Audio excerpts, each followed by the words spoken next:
Hey everyone, welcome back to the podcast. Today we're talking about a problem almost every English learner faces at some point. A lot of people say, I can understand English videos, I can understand podcasts, but when I try to speak, my mind goes blank. So today we're going to explore why that happens, and more importantly, how learners can finally become more confident speakers. Joining me today is James. James is an English coach who has worked with learners from many different countries. James, welcome to the show. Thank you. I'm really happy to be here. And honestly, this is one of the most common problems learners talk about. Absolutely. I think almost every learner has experienced this at some point. They understand English passively, but real conversations feel completely different.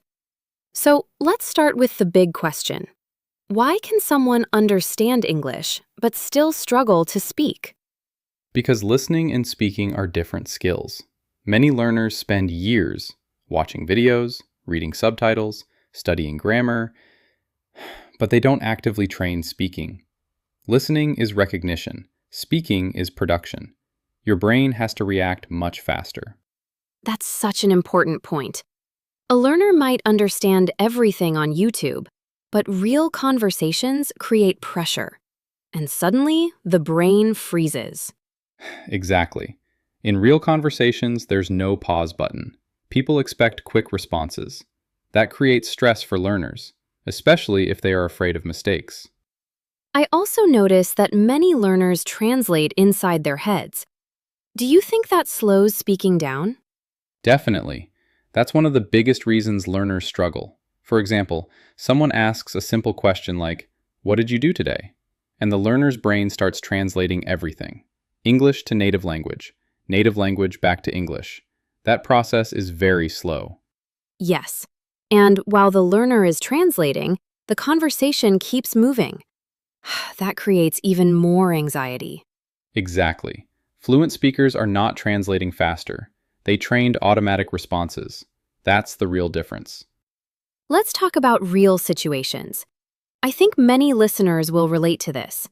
A learner might feel confident alone at home, but nervous in public. Absolutely. For example, job interviews, online meetings, ordering food, talking to foreigners. These situations feel stressful because they are real. The learner suddenly becomes very aware of mistakes. I remember many learners telling me, I know the words, but I cannot say them at the right moment. Yes, because knowing vocabulary is not enough. Your brain needs speaking practice under pressure. That only comes from repetition. I think another problem is perfectionism.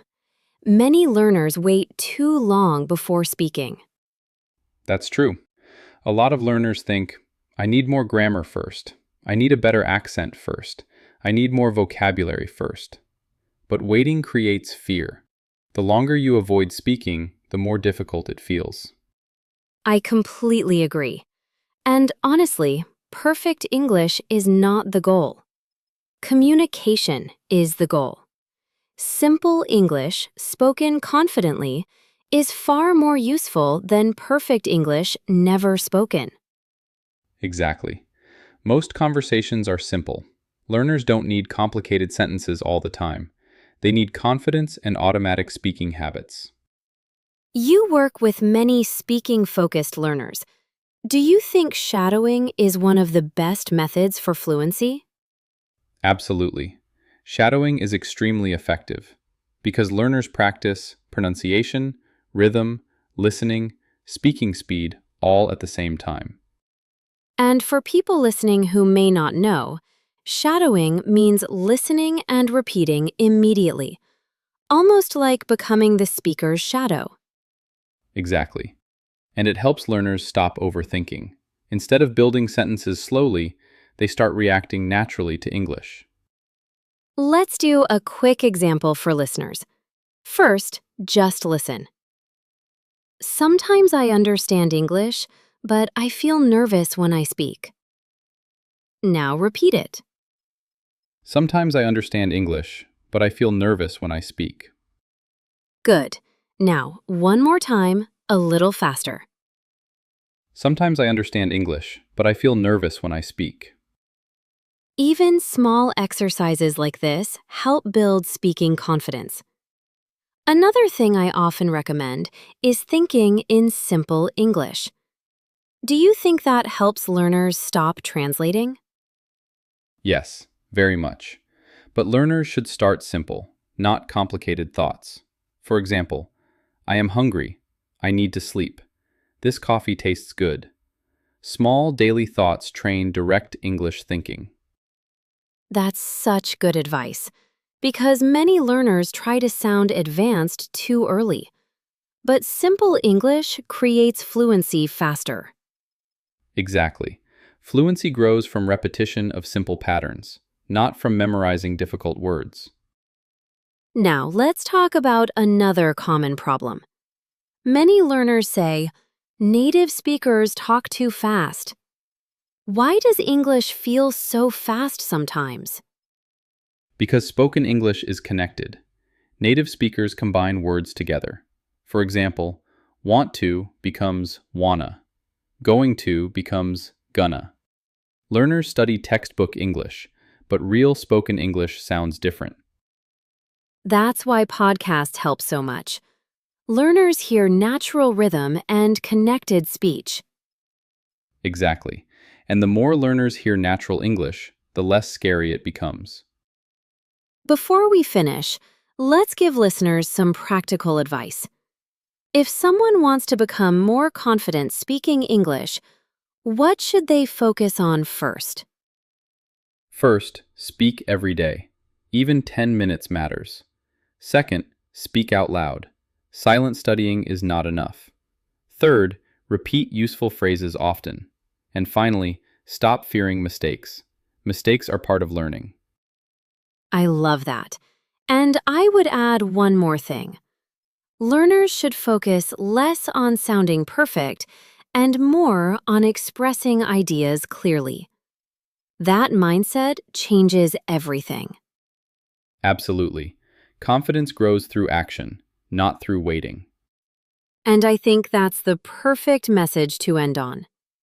If you understand English but struggle to speak, you are not failing. You simply need more active speaking practice. Little by little, your brain becomes faster. Your reactions become more natural. And eventually, you stop translating. You simply speak. James, thank you so much for joining us today. Thank you. This was a great conversation. Before we end today's episode, if you really want to improve your speaking skills, make sure to check out the 5-day English Speaking Shadowing Practice Challenge already available on the channel.